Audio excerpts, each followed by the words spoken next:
has issued a severe thunderstorm warning for southeastern McDowell County in western North Carolina, northeastern Rutherford County in western North Carolina, northwestern Cleveland County in the Piedmont of North Carolina, southern Burke County in western North Carolina, until 6 p.m. Eastern Daylight Time.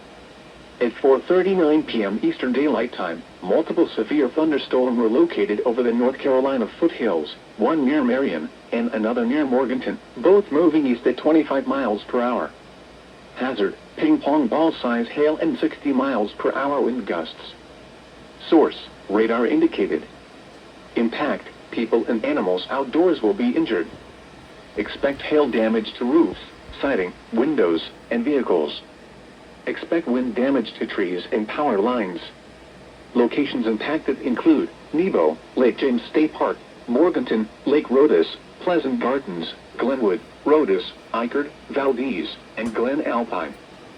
For your protection, move to an interior room on the lowest floor of a building. Please report damaging winds, hail, or flooding to the National Weather Service by calling toll-free 1-800-267-8101 or by posting on our Facebook page or tweet it using hashtag NWSGSP. Your message should describe the event and the specific location where it occurred. Repeating, a severe thunderstorm warning has been issued until 6 p.m. Eastern Daylight Time for the following counties in North Carolina: Burke, Cleveland, McDowell, and Rutherford.